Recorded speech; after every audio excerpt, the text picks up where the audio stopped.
And saying our leaders aren't perfect, everybody says that. But Dom, how many times is that just an abstract idea? Okay. Hmm. People don't see it as necessarily real until the leader proves it. Hello, everyone, everywhere. This is Bob Thibodeau with the Kingdom Crossroads podcast, and you are listening to the Going North podcast with my good friend Dom Brightman.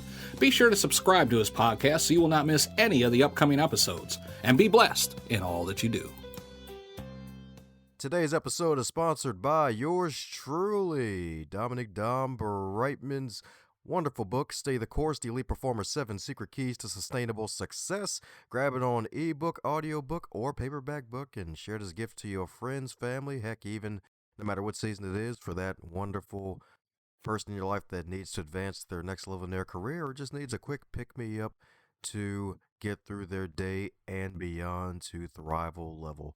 Now let's get on with the show. And today, on the highlight reel builder for authors known as GMP, the Great, Glorious, and Glamorous, it's the Going North podcast. We got another super special, awesome human for you today, my friends, courtesy of my good buddy, Pastor Bob Thibodeau, all the way from the state of Maryland. Oh, wait, I live there too. So, yeah, it wasn't that too far, but yeah, Kingdom Crossroads podcast, good stuff, great stuff with all the O's indeed, because he connected me with one heck of a super special, awesome human today for you today, folks. Because not only is he an author, he's a fellow Christian as well as a speaker, and he's a non-profit consultant. And back in 2012, he founded a faith-based free health clinic that served as a vehicle to share Christ's love through primary health care in an urban, poverty-stricken setting. And even after growing that organization significantly for 4 years, you heard that right, folks, 4 whole years, he actually experienced his own leadership fall due to the pressures of his work and his own human weakness. But he was able to turn that pain into power because he has served on multiple boards of prominent local and state nonprofits in various capacities. And heck, even sitting on 7th time of his fall. And he's able to take all of his wonderful wisdom that he's gained through the years, God's love and perseverance, to publish his own book and join the business of immortality. So let's give it up for the BK bomb himself, Mr. Brian Kreeger. How you doing today, Brian? Hey, Dom, I'm doing great, man. It is so great to be here. I've been looking forward to this for, I don't know, ever since we booked it. And Bob talked to me about the Dom Brightman. The Dom Brightman, man, colorful, colorful. And I tell you, I picked up the color by listening to your podcasts, and wow, what a wide array of topics, and all the colors of the rainbow on in your podcast. So it's it's great stuff. I tell you what, uh, yeah, highly recommend it. And I'm so glad that Bob turned me on to you and put us together, because I think we got us a match here. Oh yeah, that's right. A match with all the fire indeed. That's right, indeed. So my goodness, heck, speaking of fire, I'm pretty sure a man got baptized by fire with all the wonderful stuff you're able to turn into basically the wonderful resources you have today with all the life experience and really just taking all that knowledge and penning some wonderful books, because I believe you got another one on the way on top of the one we're talking about today, man. So my goodness, like, did the 13-year-old Brian see himself to where you currently are today? Oh my gosh. I often think about that. Way back when I was, let's say, coming through high school, I was thinking, I want to be a computer programmer. It was all about the money. And I'm thinking, I couldn't, oh, I would hate that. I like being out around people. I like service.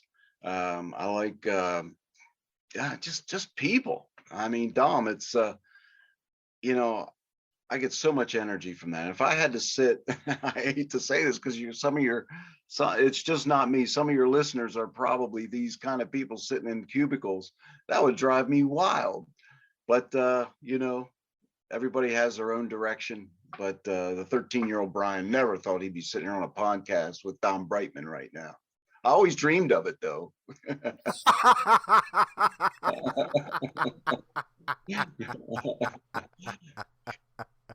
Hey, we all got a dream.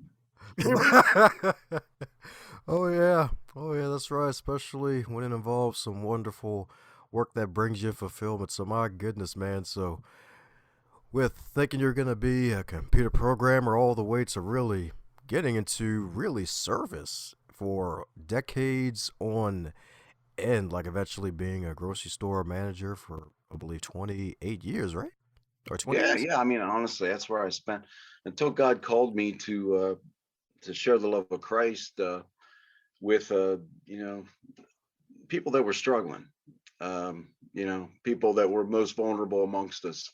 That's what I did.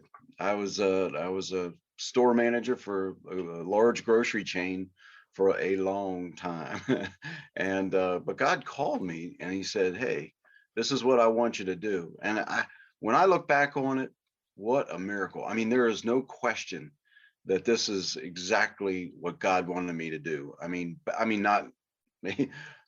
I know He doesn't necessarily wish. He knew it was going to happen, but I'm sure He didn't wish a fall on me.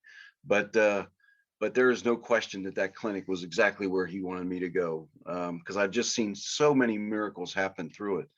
And actually, just yesterday, the clinic had its ninth anniversary, and that's huge for a nonprofit to make nine and 3,100 patients, over 3,100 patients, 13,000 something visits, and I haven't been there in 4 years, and I put them through it. I put them through a year or two of difficulty, in my own human failings that I know we're going to get into here. But what does that tell you, Dom? I'll tell you what it tells me. It was God's from the beginning, and Brian Kreeger was just somebody that He was using to get her started, and He continues to bless it. I mean, my gosh, 9 years. How many nonprofits make it 9 years and are that successful? And there's only one way that a Christian nonprofit can do that, is if they are absolutely following the call that God put out in the beginning. Man, oh man, that is powerful indeed. That's definitely powerful indeed. Yeah, and there's definitely a testament to the testimony that you have of that whole experience, and that even with your leadership as well, because even though there was a fall or a few falls that led to the fall, indeed, there's still some wonderful action you had to take to start it. Like somebody had to start it since God basically gave you the vision. It's like, all right, time to manifest it. And it's like, hey, you just had to get in with the early bumps and bruises of the whole, I wouldn't call it an ordeal, but the whole learning experience. Yeah. I mean, hey, tell me, Dom, what does running a grocery store have to do with running a free clinic? People. Look, I'm not saying that there aren't some things that are in common, but come on, I had no clue. I mean, no clue about how to run a free clinic, so I had to learn, and God had to show me, and He had to direct me, and boy, that's a step in faith, and I just praise God He gave me the strength to do it. Oh yeah, you can say that again because I'm pretty sure it was a steep learning curve the whole time. Humility. I'm telling you right now, that I learned humility in those years. You just got to learn. We got to always be learning, Dom. Oh yeah, you could definitely say that again. So my goodness, so if I'm not mistaken, like with all the stuff you learned, I'm pretty sure part of that was actually added to your wonderful book called The Courageous Ask, if I'm not mistaken. Oh yeah, if I might, what happened. I mean, just very briefly. I mean, this is like probably 4 shows, to be honest, if we really went into it. But the clinic was happening, and boy, how to even trim this down? It's very difficult, but very successful, going very well. And I started to fall into some of the traps that a lot of Christian nonprofit leaders do. I mean, in the beginning, especially as a founder, you're counting on God for everything. I mean, every little thing, because again, I didn't have a clue. But whether it's funding or volunteers or a facility. I mean, I had to recruit doctors. What do I know about recruiting doctors? It's just this huge dependence, and I just watched him, miracle after miracle after miracle. And leading up to that, I was in a position that I felt that we could do this. So I had a great family behind me that was standing there, and my spiritual world was just as rock solid as it could be, I think, humanly. I mean, it was amazing. But the trap that sometimes Christian nonprofit leaders fall in is, as it gets more and more successful, as the money rolls in, people start building you up, people start putting you on a pedestal, and all of a sudden you start to believe it. And that kind of, that it happened to me. All of a sudden I had this identity issue, and everything was about the clinic. You know, I often say that, you know, my focus that got me there was my spiritual world and my family. Well, too many times as you're building a ministry, whether you got hired into it or you founded it, well, as you're building a ministry, too many times those solid focus pieces of your life, family, spiritual world, become like a blur in your peripheral vision as you are focused on that ministry. And that's some of what happened to me. I hate to say some of what happened to me because it makes it sound like I'm a victim, and that's not it. I'm a victim of the fallen world and being a fallen human being. But you know, that's one thing I always like to make clear at the beginning of talking about something like this. Is it really all comes back to me, the fallen leader. You know, once you get to a point where you're not blaming people, blaming other things for what happened, but it always comes back to the leader, and some of that fallenness. So that's what happened. I fell, and Dom, I had a 3-month emotional affair. It didn't go beyond that, but what led to the writing of the book, anyway, was I was telling my board of directors about this, and this is a number of years ago at this point, but telling my board of directors, and one of the board of directors, one of the members, says to me, "Now, a very mature gentleman, used to be a missionary. Well, I used to go on short-term missions trips with this guy, so he ended up on my board. Just very wise."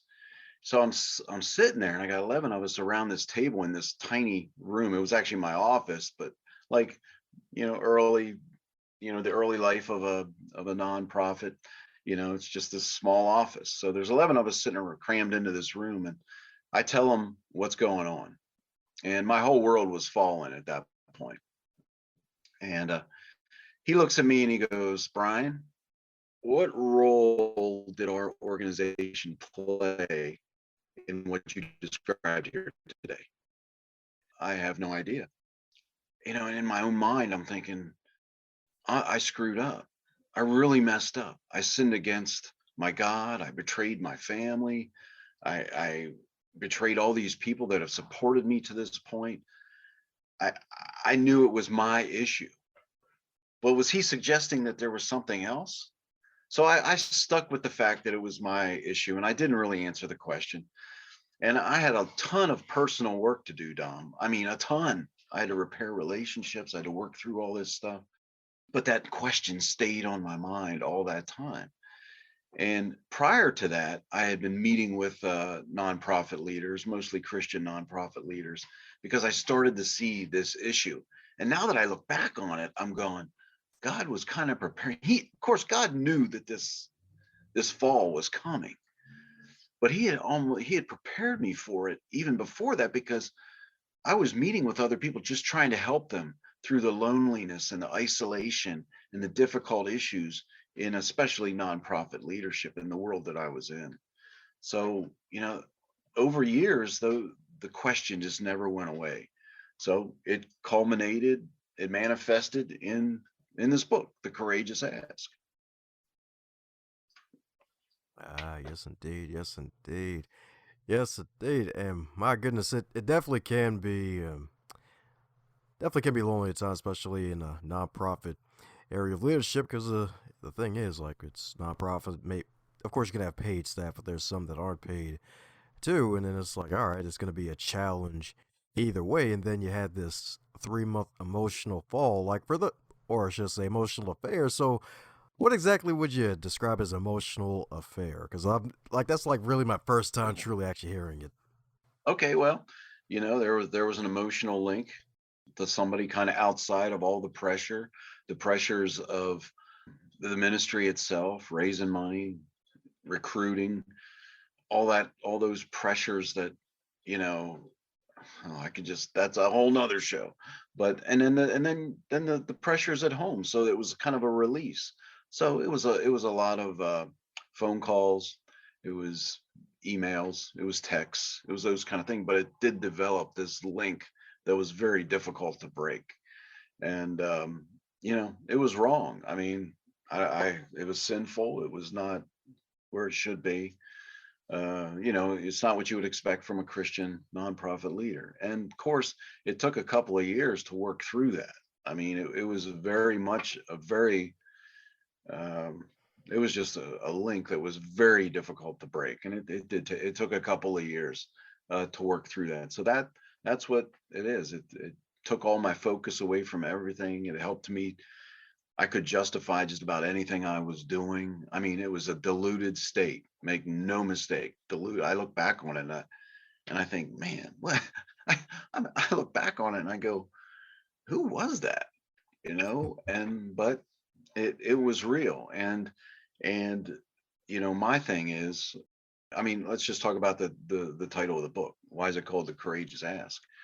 And I gotta tell you, this is a kind of a show for authors, and I will tell you, we went through. I counted them up one day. It was 75 titles, but this title and the picture on the book. Hopefully, your viewers will go take a look at it. Describe the whole book, and what happens is you've got these leaders at that have been put on a pedestal, whether they wanted to be there or not. They are there. And people look at them with blinders on many times. It's kind of a naivete, especially in the Christian world. God's done all these tremendous things. And, I can remember people saying how I inspired them and these different descriptors. And too many times we get past a fall that occurs. And then we say, we saw it coming. The leader will say they saw it coming. The board of directors has an indication, they saw it coming. The community saw it coming. Constituents, congregants, they all saw indicators building up, but they did not have the courage to ask the questions. And some of it's because they do have those blinders on. And my book is all about empowering people, empowering the leader. Ask hard questions of yourself. You see it coming. I mean, how many times is sin sitting in our life, just waiting for the opportunity to manifest itself? We see it coming. Courageously ask those questions. And we're all human beings. We can justify anything. We are our number one fan. So sometimes the people outside of us, whether it's a board of directors or the people around them, need to ask questions about the things that they are seeing. So my thought is that, I mean, the subtitle is A Proactive Approach to Prevent the Fall of Christian Nonprofit Leaders. Dom, let's get proactive about this. The private life of a Christian nonprofit leader is not off limits, especially in the Christian world. But yet, many boards of directors think it is. It is not. Would I have listened? I don't know. There's no way of me knowing that. But that doesn't relieve everybody of their responsibility, including me, by the way. I don't, as I said in the beginning, it all came back to me. I got nobody to blame but myself. Hey, definitely a great stance to take indeed, and you're so right about the power of questions, and that's actually one of the reasons why I was excited to have you on the show is because the courageous ask. It's like asking questions, especially of ourselves, and especially that important point you brought up. It's like, oh, I saw it coming, and it's like half of me didn't do anything about it. The other half of me is like, oh, maybe I should try some prevention, and sometimes it ends up blowing up in their face.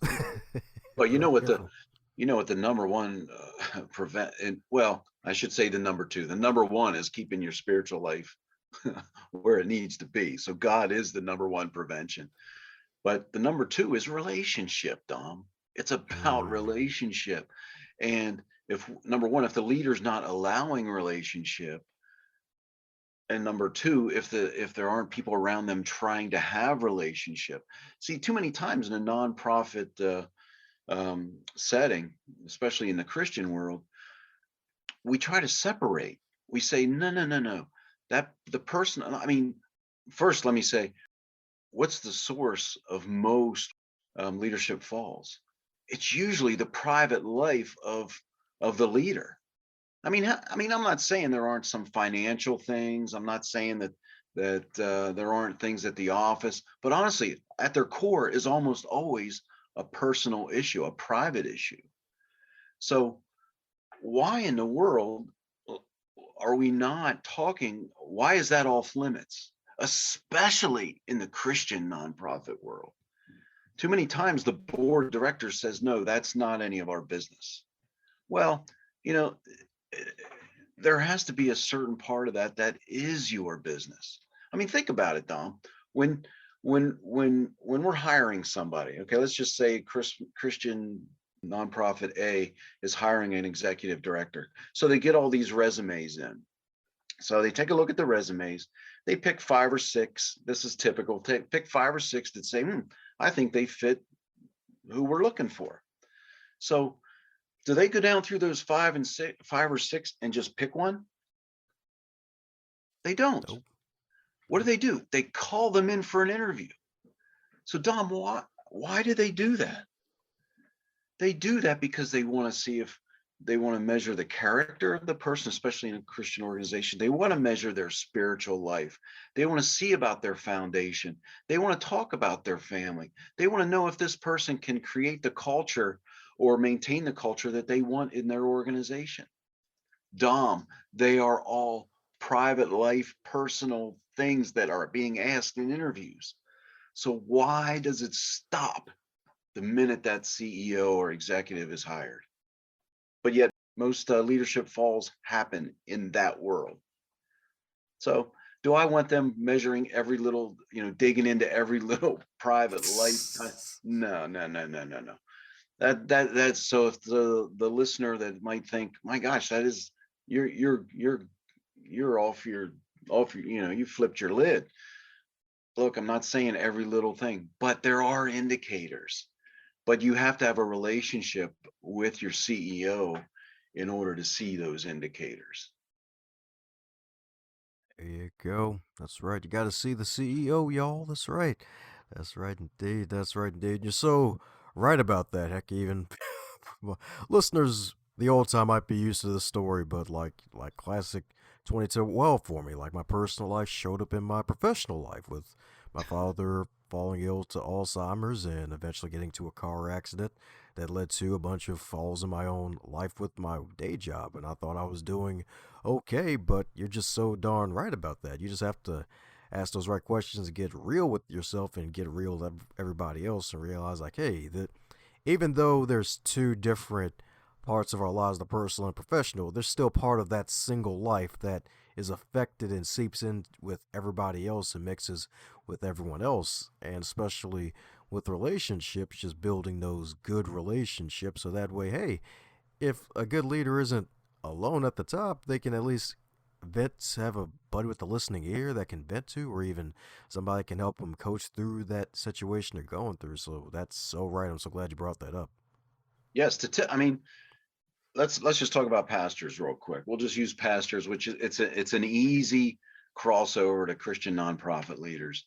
But 58% statistics show 58% of pastors out there say they don't have any good, true friends. Mm-hmm. 27% of them say there is nowhere for me to go if I'm dealing with a crisis in my life. I mean, that's real. I mean, I think it was pastoralcareinc.com put those statistics out there.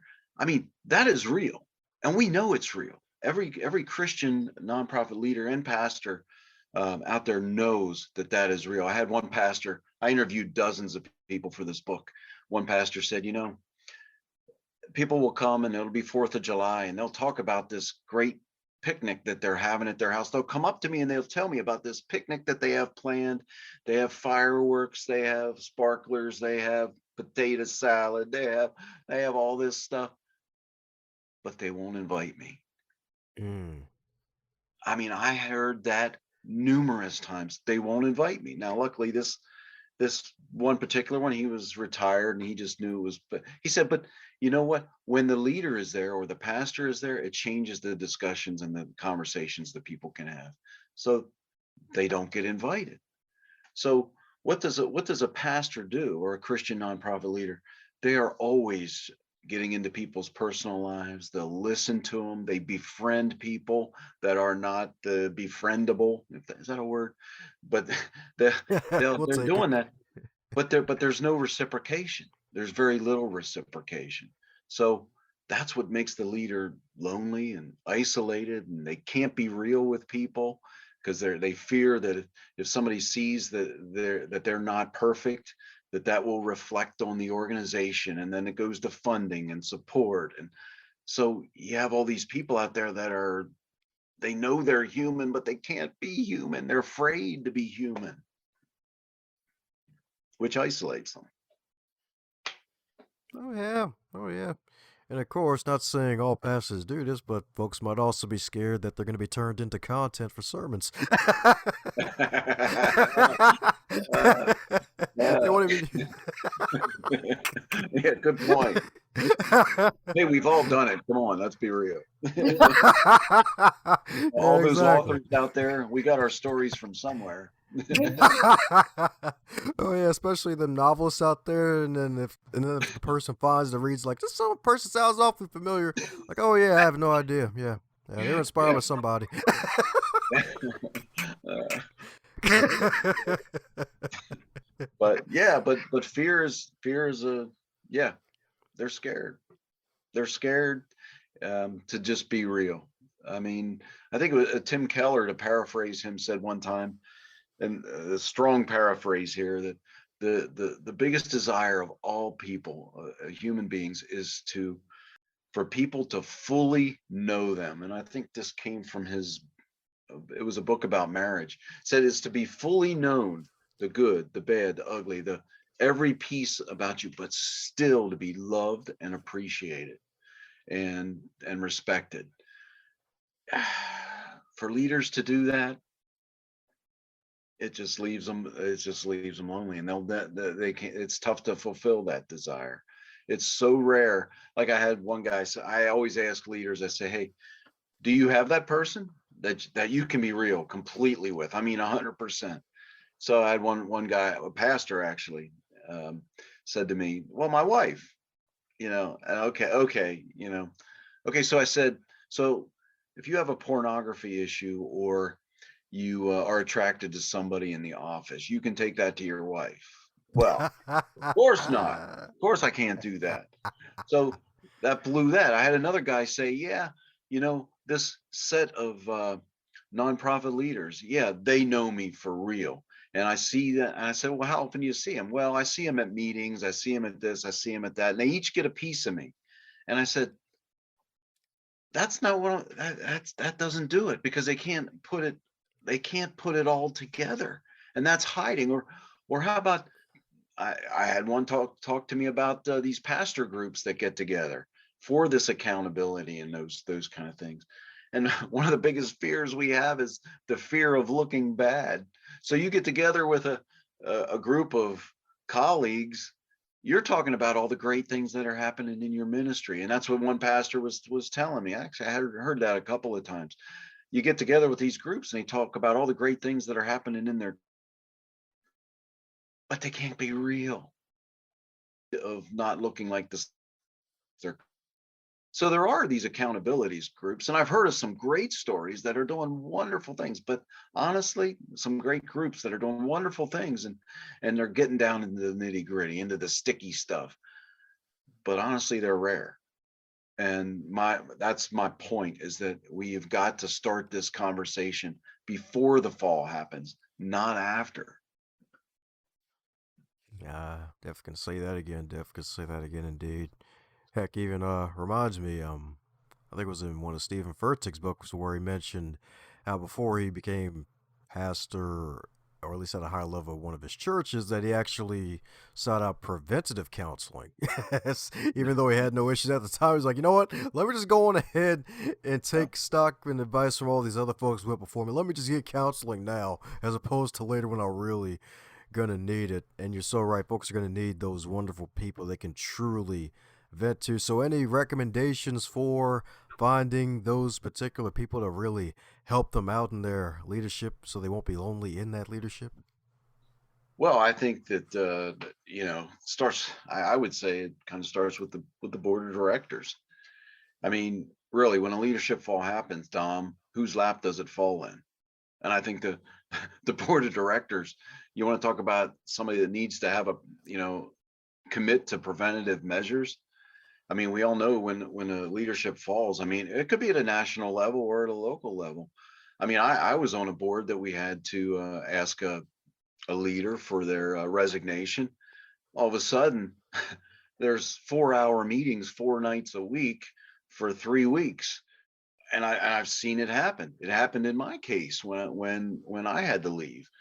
My board had to do the same thing. I mean, and then you got to deal with the fears of the funding and the fears of public image, and what do the my clients think about this? And oh my gosh, it just never ends. So my point is, hey, get out in front of it, board of directors, get out in front of it. And I had another person tell me, my parents. Oh, actually, I read this. I wish I could remember who that story was from. But he said his parents had one ministry in their life.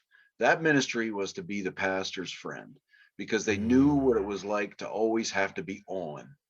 And they went in, they befriended the pastor, and they said, this is it, because they knew it was such a big deal. I had another person say that they had a board member that came to them, and they were already elected onto the board and everything. And they came to that person after the meeting and said, you know what? I'm not here for accounting. I am not here for marketing. I am not here for necessarily ministry. I am here to be your soul care person. I mean, that takes a tremendous amount of maturity. And this person founded a school and needed that soul care person so bad. And that's what I'm saying. Hey, everybody, your leader is not perfect. And saying our leaders aren't perfect, everybody says that. But Dom, how many times is that just an abstract idea? Okay. Mm-hmm. People don't see it as necessarily real until the leader proves it. Once the leader proves it, everything changes. But our leader is human. Too many times is just an abstract idea. I'm saying, hey, let's make it real. Let's fill in that gap. Let's take care of our leaders before that fall happens. Yeah, you're so right about that. My goodness, that's an interesting ministry, just to be the pastor's friend and heck, even soul care. I love it, love it. Two wonderful ideas and a great point you brought up there, especially with the whole fact that, hey, like, hey, especially pastors and leaders be like, hey, I'm human. Just remind you, I'm human here. Like, all right, cool, we believe you. And then when something happens, like, oh my gosh, what have you done? Like, I told you I was human. We were just joshing you, man. We didn't believe you. Yeah, really. That's yeah, I know. It's interesting when you look at it, but that really, Dom, that's really what happens. It's when they prove it, then all I'm saying is, hey, let's get out in front of it. Let's get out in front of it, because people are only human. Oh yeah, yes indeed, yes indeed. So my goodness, so the power of really just asking yourself powerful questions. I'm pretty sure there's multiple questions in the book that nonprofit leaders will enjoy. Heck, maybe even some nonprofit leaders will might even enjoy, so they can do some self awareness. So any 2 or 3 questions that stick out from the book you want to share with folks to really nibble on a bit before they buy the whole package? Well, I think we did a pretty good job. But one of the things that if you go to my website and you give me your email address, I send you an article about 5 early indicators of a potential leadership fall. And yeah, just some nibble in there. shift in the reorganization of priorities. I mean, we've all seen this stuff happen, and that's with the family and with the organization, and you know, loss of personal identity and your personal voice. All of a sudden, you become, you know, I talk about it in the book, and I quote tons of people on this issue is the loss of identity. Holy moly! You know, all of a sudden you're trying to be who you think everybody wants you to be, and all of a sudden you lose who you really are. And that goes back to what I was saying earlier. Your spiritual life all of a sudden gets sacrificed, and all of a sudden your family is kind of pushed to the side. And you know, that loss of personal identity is just huge, and losing your personal voice. Those are the things that got you there. So just early indicators, you know, when you start to, you know, I started to talk about this earlier, actually, Dom, was, you know, how God, I was so dependent on God. I have this saying on my wall: the moment you're not feeling completely dependent is the moment you're not truly living by faith. So Mm. in the beginning, it's all humility, but till you get to that point where you might fall, all of a sudden you're taking credit, and God's just this person you got stuffed in the corner for when you really need him, when you're not enough. Well, you know, you make that shift, and all of a sudden, you know, you just pull God out when you think you need him. Well, you know, there's a big indicator. Listening deficit. You know, I talk about speed bumping people. I mean, think about it this way. You know, you got you know, what's a speed bump do? Yeah. What does this? I'm an author. what does a, what does a speed bump do? Well, it slows people down, and it helps you to look around at things. So, and it keeps something safe. Well, sometimes those are the people around us, the people to help us slow down and to look at things. But what do? Somebody might even be coming to us and saying, "Hey, look, I see this thing, or I see that thing." What do we do as arrogant, self-absorbed leaders? Sometimes we speed bump them. We blow right over them. So what happens? What happens if you go over a speed bump too many times at too high a rate of speed, Dom? Cars, cars totaled basically. You Yeah, ain't gonna drive for that damn it. long. Damage happens. So yeah, I mean, there's another one. Or we get addicted to the adrenaline of announcing a new program, or because that gets people excited, and it gets us excited. Hmm. It gives us Yep. validation in what we're doing.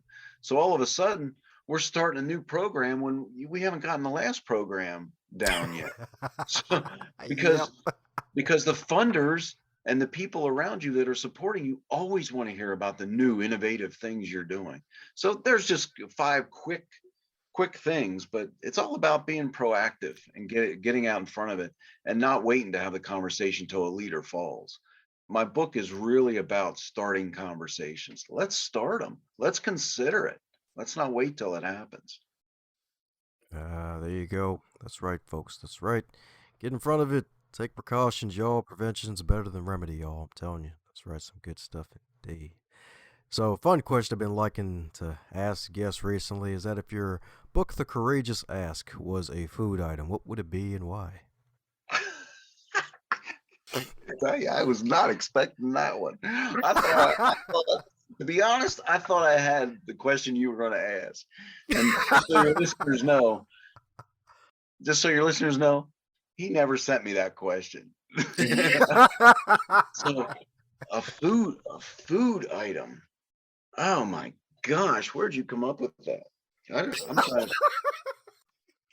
I would say I'm trying to think of all the things, like I think about an avocado, how it's you never would eat the outside, but it protects all the good stuff inside. But yet there's also a pit in there, and the pit is the bad stuff. So you got in between the pit and you got and the rind, you got all this good stuff. So I would say that all the people around the leader and the preventative measures that a leader has put into place are that rind protecting the good stuff inside. But there's also, when you bite in, well, you're not going to bite into necessarily in that whole avocado, but eventually you might reach a pit, and that pit's got to be thrown out. Man, that is the best I could do, and I'm gonna regret that Nah. description. But Nah, it was actually a good description because the thing is, like, the theme of the book, like getting that pit out of you, like, hey, you're helping leaders to really avoid having big falls in their lives and their journeys with leadership, and basically your book's getting that pit out of their stomach. They're getting the bad stuff out. So hey, it's an avocado, y'all. It's good for you. It's good for you. that's the best I could do. I know I'm going to get off this podcast and I'm going to go, oh, Brian, why didn't you say grapefruit? Oh, why didn't you say a quarter pounder with cheese?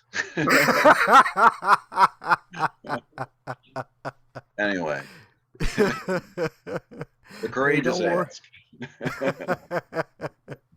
I guess you could save those for the upcoming books because you got another one coming up in probably about a couple years after this one, right?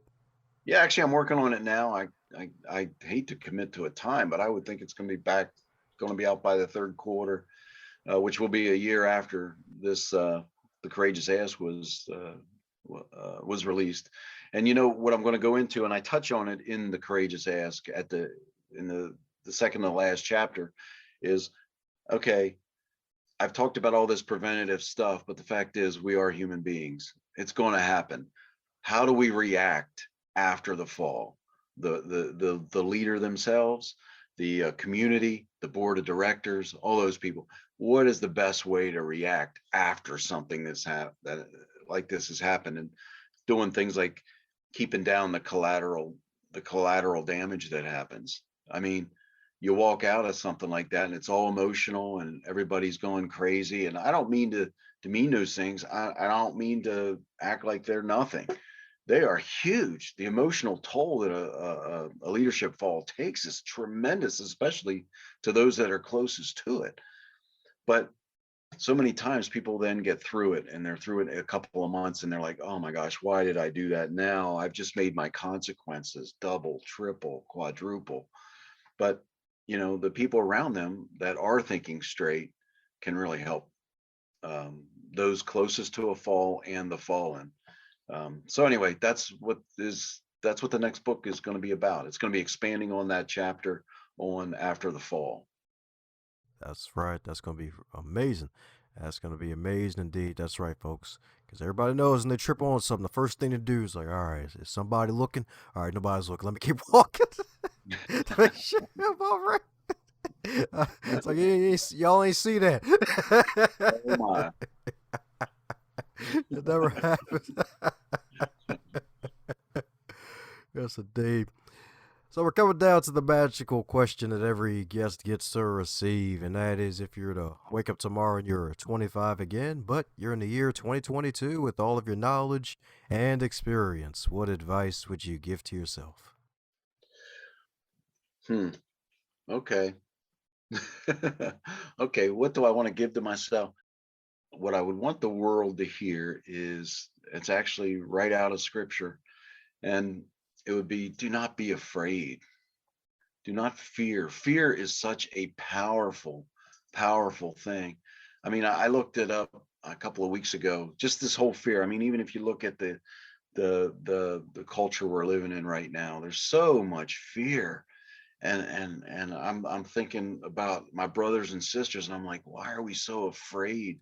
I mean, 83 times it says, do not be afraid. And I think of Joshua 1:9, you know, it talks about being strong and courageous, and just all throughout scripture. And if we have God kind of walking, not if we do have God, we've got to accept it, walking right alongside us. What do we have to fear?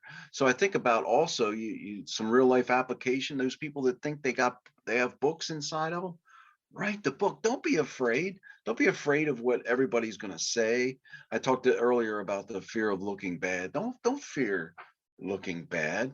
The God has made you who you are with the life experiences, the education, where you were brought up, who your parents were, every part of your life. There is purpose in that. Do not be afraid, and embrace who you are, and do not be afraid to express that. So I would say do not be afraid. And I think about my father who died 6 years ago. I think that's one thing he instilled in me. And through him, from him, it was more like projects. Don't be afraid to try this, try that, try this, try that. And I mean, you look at, you know, how many people thought I was crazy in starting a free clinic. I mean, everybody, everybody. But God kept saying to me, "Do not be afraid." And I put this stuff actually on my wall to remind myself, "Do not be afraid. This is the calling." There was this indicator, that indicator, this indicator, this, and this piece of scripture, that piece of scripture, that sermon, that song, that God is telling you, do not be afraid, keep going. And you know what? As I said at the beginning of the show, I put the ministry through it, and God has blessed it and protected it because I was not afraid. I'd say that would be my message. Ooh, mic drop indeed, baby, dropping bombs on them, baby. That's right. That's what I'm talking about indeed. That's right indeed. That's right indeed. Don't be afraid, y'all. That's right. Don't be scared. That's right. That's right indeed. There's a man, Brian, here started a free clinic that's still helping out the community to this day. That's right, to this day, y'all. To this day indeed. There's a man followed the God-given vision that he was given and took it and ran with it, and now it's still going indeed. And that's some darn good leadership, if you ask me. So for those who want to pick up some copies of this marvelous book and keep up with all the wonderful stuff you're doing, Brian, what's the best way for folks to do so? Well, The Courageous Ask is available anywhere you buy books online. I have a website, Brian Kreeger, BrianKreeger.com. And I put out a weekly, I almost said podcast, a weekly blog that you can subscribe to. And you can find me on Facebook. Preventing the Fall is my name on Facebook. And you can also find me on LinkedIn. Woohoo! Well, there you have it, folks. Follow the BK Bomb himself, baby. That's right, because he is the bomb.com with this wonderful book, baby, The Courageous Ask. And the follow-up book to come. My goodness, it's going to be 2 wonderful books to add to your leadership library, indeed. And if it may not fit in your own personal library, buy the ebook, or heck, even gift it to a friend. Heck, even maybe gift it to a camel, so that way it can gift the rest of the camels with some non-profit leadership gems, y'all. That's right indeed, because that hump is definitely for the non-profit while bringing some profit indeed across the desert. So any parting words before we close up shop? Nah, hey, thank you so much, Dom. It's been a great show. I really appreciate it. And I look forward to listening to your podcast in the future. And hey, I'll tell you how I end every one of my blog posts. Be courageous, be proactive. How's it going, my friend? I'm so glad you made it to the end. That shows that you are an uncommon finisher, and I am so grateful for you sharing your ears, your attention, and your time to this wonderful podcast to do something that'll take yourself to the next level. And for everybody else involved in this wonderful program, share it with at least 3 people in your network so that way more folks can not only catch the fire that is on this podcast, but can also be inspired to be their best.